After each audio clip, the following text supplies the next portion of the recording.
नमस्कार, मैं हूं देवेंद्र सिंह। आज हम खड़े हैं सहारनपुर के रविदास छात्रावास पर।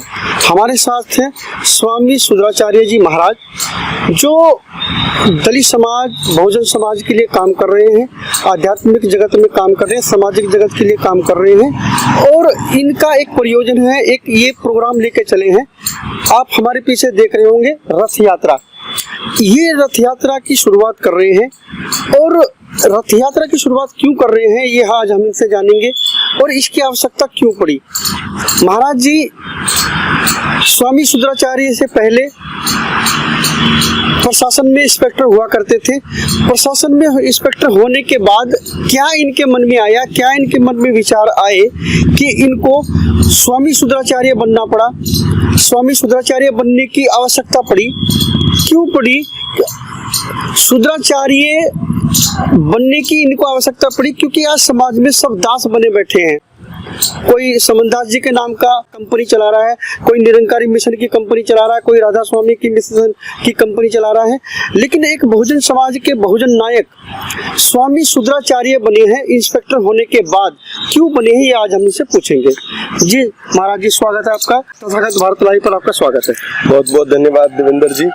आप अपने घर से चल के रविदास छात्रावास सहारनपुर आए हैं। मेरे प्रवचन की गति थोड़ा तेज है, शब्दों पर के ध्यान दें। आपका सवाल है, पहले आप सुधराचार्य महाराज क्यों बने?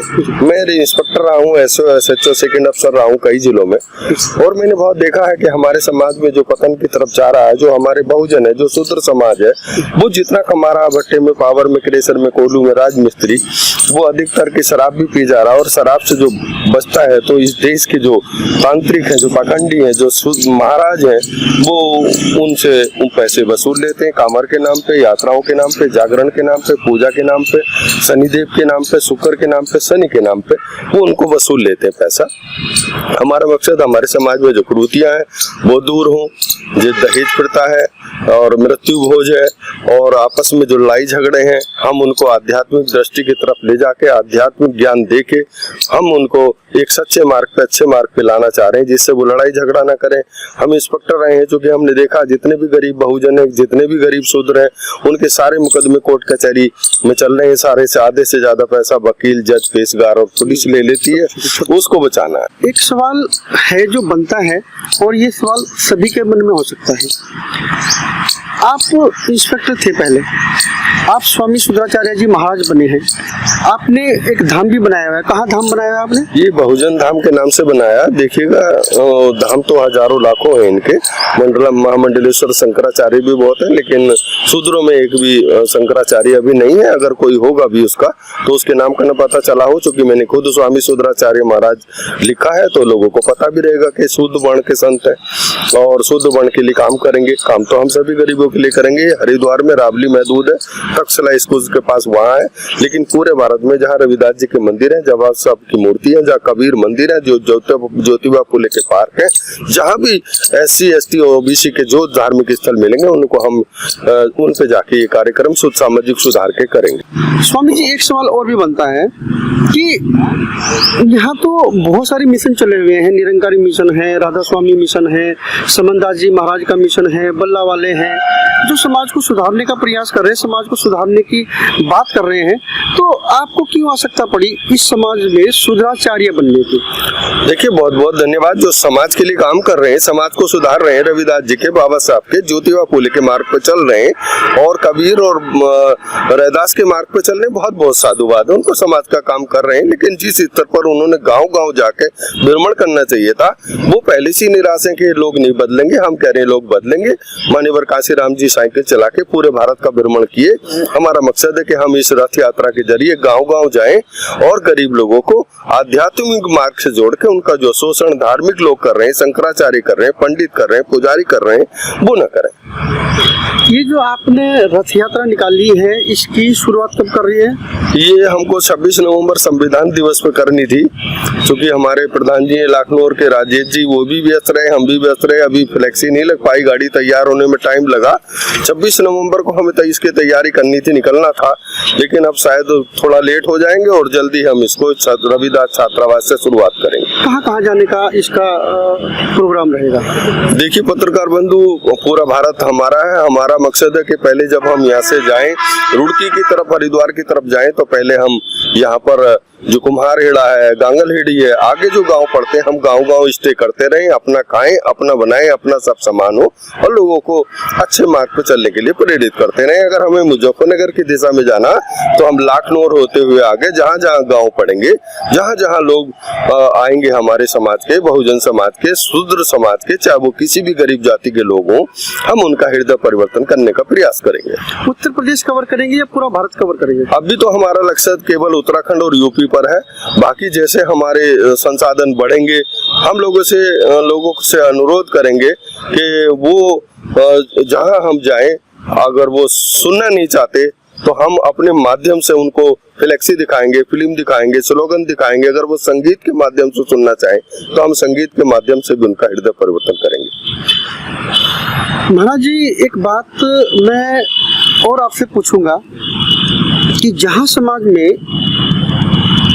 दो विचारधाराएं चल रही हैं, एक ब्राह्मणवादी विचारधाराएं हैं, एक अम्बेडकरवादी विचारधारा है, और उस अम्बेडकरवादी विचारधारा में भी एक विचारधारा और जुड़ी हुई है जो संत रैदास की विचारधारा को लेकर लोग चल रहे हैं।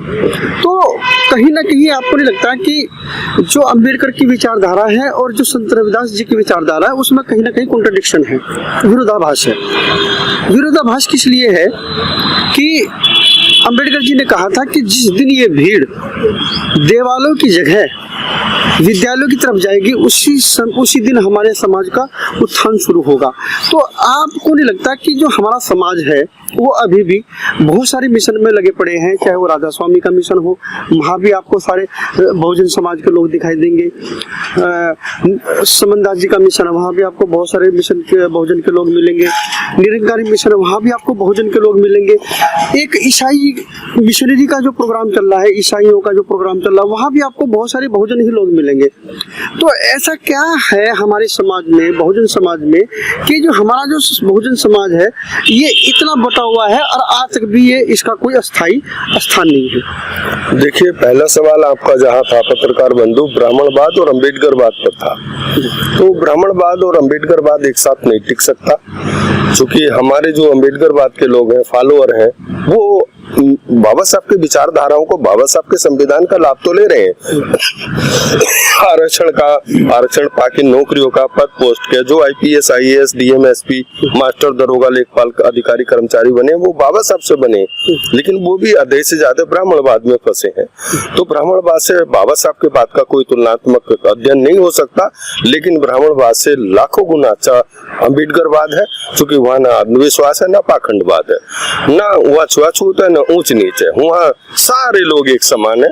और भारत का संविधान, दूसरा सवाल आपका ये था कि आप क्यों बने जब इतने धन निरंकार, वेद व्यास, राधा स्वामी, चंद्रा स्वामी, कृपालु महाराज, सुधांशु महाराज, निर्मल महाराज, इनमें एक भी मेरी समझ से शूद्र वर्ण का नहीं है।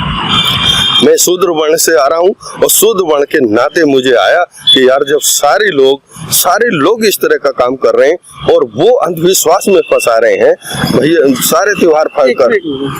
आपने अभी कहा कि मैं इसलिए शूद्राचार्य बना हूँ कि जितनी भी ये आचार्य हैं या मठाधीश्वर हैं या शंकराचार्य हैं, इनमें एक भी शूद्र वर्ण का शायद नहीं है, शायद है। मेरा सवाल ये है कि अगर उनमें शूद्र वर्ण का नहीं है तो अगर हो भी जाएगा तो क्या उनका उत्थान हो जाएगा कि शूद्र वर्ण होने से, शूद्र वर्ण का उनके साथ शंकराचार्य होने से क्या बदलाव आएगा? आपका सवाल बहुत अच्छा है। अगर कोई ब्राह्मण संत अम्बेडकरवाद की बात करता है, बाबा साहब की बात करता है, काशीराम की बात करता है और बहुजन की बात करता है, बहुजन हितों की बात करता है, वो गैर बिरादरी का, वो भी फिर हमारा हितैषी है। लेकिन हमारे बहुत से लोग बहुजन संत समाज से आते हैं, शूद्र समाज से आते हैं। एक संत हैं, अभी कासगंज में हुए हैं, वो शूद्र समाज से आते हैं, LIU में कांस्टेबल रहे हैं, पुलिस में, संत बन गए और मूर्ख बना रहे हैं। वो कृष्ण के नाम पे, राम के नाम पे चक्र घुमा रहे और 120 माताओं बहनों को उन्होंने उनकी हत्या करके रख दी। उनके खिलाफ कोई कार्रवाई नहीं हुई। ऐसे संतों के विरुद्ध हम आए। तो महाराज जी, जितना अथक प्रयास आप समाज को सुधारने के लिए कर रहे हैं,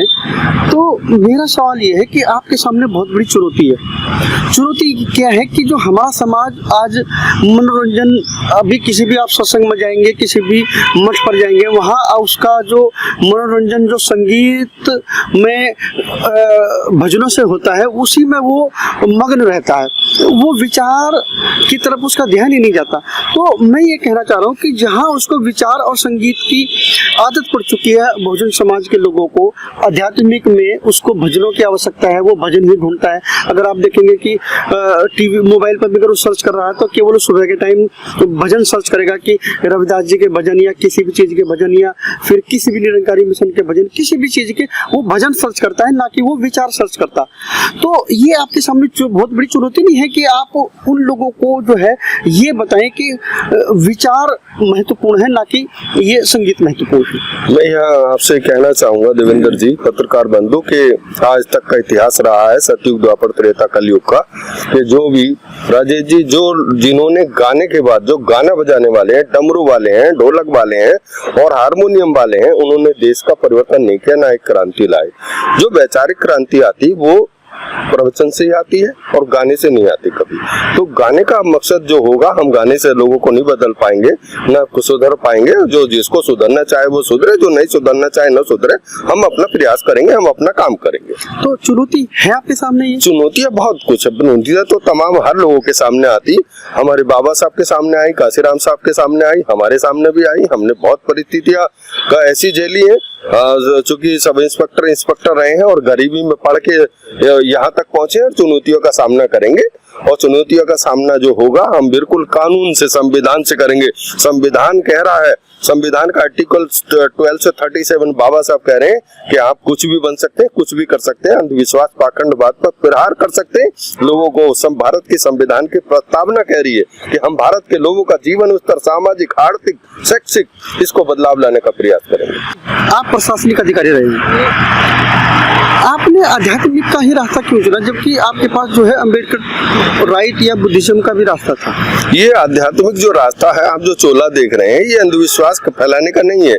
ये चोला इस तरह का है, मैंने आपको बताया था एक प्रवचन में, और 2-3 लोग गए थे, सुना था कि यदि जो हमारे देश के बनते हैं, पूरे भारत के बनते, एक एक गांव निकल जाएं, एक एक गांव चले जाएं, पूरे भारत के रादासी संत, समझदासी संत अपनी कुटिया छोड़ के, अपना महल छोड़ के, अपना आश्रम छोड़ के गांव गांव चले जाएं और लोगों को समझाने का प्रयास करें, तो वो जरूर सुधरेंगे। हमारे समाज से अच्छा शूद्र वर्ण से अच्छा कोई वर्ण नहीं है, बहुत मेहनती है, कर्मठ है, ईमानदार है। आप समनदास मिशन के जो ये गुरु बैठे हुए हैं, मठों, अपने अपने मठों को संभाल रहे हैं, इनके लिए आप कोई संदेश दे रहे हैं? देखिए, इनसे मैं फिर कहना चाहूंगा कि जो समनदासी बड़े बड़े मंदिर बना रहे हैं, वो बाबा साहब का और रविदास जी का सपना नहीं पूरा कर रहे। उनको बड़े बड़े हॉस्पिटल बनाने चाहिए, बड़े बड़े कॉलेज और मेडिकल कॉलेज बनाने चाहिए।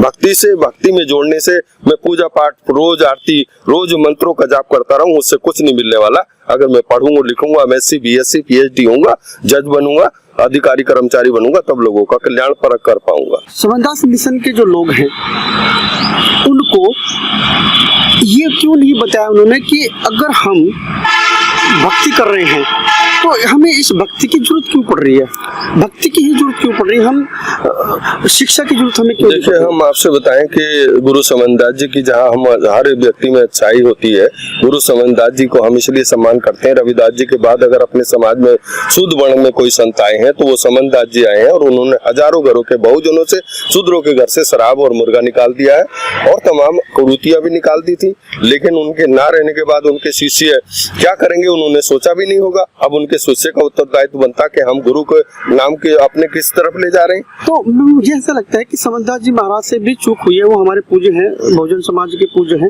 पर मुझे ऐसा लगता है कि समनदास जी महाराज से भी चूक हुई है। क्यों हुई है कि एक पाखंडवाद से निकालकर उन्होंने दूसरे पाखंडवाद की तरफ धकेला है समाज को, मेरा ऐसा मानना है। देखिए, आपकी बात मैं यहाँ शायद न सहमत हूँ कि चूक हुई होगी, चूंकि ब्राह्मण चाहता ही है, ब्राह्मण ये चाहता है कि सारे शूद्र वर्ण, सारे गरीब पूजा करते रहे। अगर पूजा होती रहेगी, देव को मानते रहेंगे, देवताओं को मानते रहेंगे, मूर्ति को मानते रहेंगे, तो उनकी दुकान चलती रहेगी। वो उसमें सफल हुए हैं, हम इसका विरोध करेंगे। नहीं, मेरा सवाल ये था कि एक पाखंडवाद से निकालकर दूसरे पाखंडवाद में डाला, वहाँ भी तो पूजा पद्धति बताइए। समनदास जी महाराज पूजा पद्धति बताते हैं, भाई ये चिरागी है, इसके इतने पैसे भी इकट्ठे करने पड़ेंगे, वो पैसे इकट्ठे करने हैं, फिर इतनी हवन भी कराने, वो घर घर जाकर हवन भी कराते हैं। तो आपको नहीं लगता कि एक पाखंडवाद से निकालकर दूसरे पाखंडवाद में धकेला? ये आपकी बात सही हो सकती लगती है कि अगर भक्ति में शक्ति होती तो कुछ इस लोगों को जानना चाहिए कि भक्ति में कुछ नहीं होगा। अगर भक्ति में शक्ति होती तो इस प्रदेश के, उत्तर प्रदेश के मुख्यमंत्री अपना गोरखपुर का मठ छोड़ के यहाँ ना आते,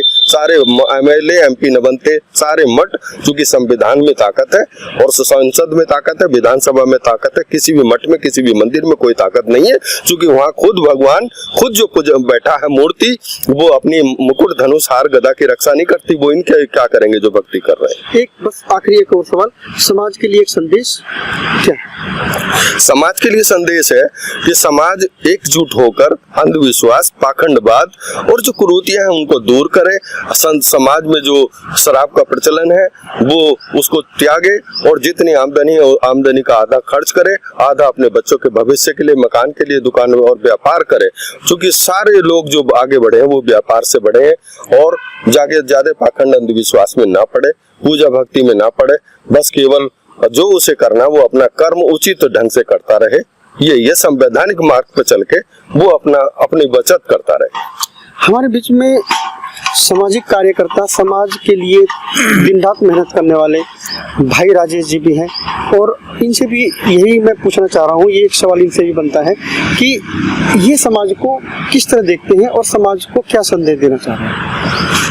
मीडिया प्रभारी जी, आपका बहुत बहुत धन्यवाद। हम स्वागत करते हैं और हम आपको बताना चाहते हैं कि स्वामी सुधराचार्य जी महाराज जी, इंस्पेक्टर गुरुजी जो बने हैं, इनके विचार ओजस्वी विचार हैं और ये समाज में एक ही काम करेंगे कि कलम की ताकत के आगे सब ताकत बेकार है। एक रोटी कम खा लेना लेकिन अपने बच्चों को जरूर पढ़ाना, उस काम को हमारे स्वामी सुधराचार्य जी महाराज जी करेंगे, गुरु जी। और हमारा मकसद जो रहेगा, गुरु जी के साथ रहेंगे और समाज में खान पीन के लिए एक ही चीज से रोकेंगे कि नशा मत करो भैया, बाकी सारा कुछ देश का निमट चुका है क्योंकि बाबा साहब का संविधान नहीं बचा है। ये हम सबसे ज्यादा उनके पास रखने की बात रखेंगे क्योंकि प्रदेश के अंदर 72,000 कॉलेज बंद कर दिए गए हैं। ये संविधान के लिए बहुत खतरे की घंटी है, बहुजन समाज के लोगों के लिए बहुत खतरे की घंटी है। और रही बात आस्था की, आस्था तो आदमी के अंदर, समाज के अंदर यदि आदमी नशा व्यसन नहीं करेगा उसे काम के लिए भी दिखाई देगा, उसे काम के लिए भी दिखाई देगा। पहले तो 18 किलोमीटर पे शराब के ठेके थे, अब इनके वहां से दूर से हटा के 7 किलोमीटर पे, 5 किलोमीटर पे शराब के ठेके करा दिए गए हैं। उन ठेकों को भी हम दूर हटवाने का काम करेंगे। गुरुजी के, स्वामी सुधराचार्य के आदेश अनुसार चलेंगे गुरुजी के लिए और समाज को जोड़ने का काम करेंगे और नशे व्यसन से दूर रहने के लिए समाज को हम प्रेरित करेंगे। इसी के लिए जय भारत, जय संविधान। और अपनी बात को मैं यही खत्म करता हूँ जी। आज की वीडियो में बस इतना ही। समय समय पर हम स्वामी सुधराचार्य जी महाराज से आपकी बात कराते रहेंगे, इनके विचार आप तक पहुँचाते रहेंगे। हमारे चैनल को सब्सक्राइब करें, वीडियो को शेयर करें। नमस्कार।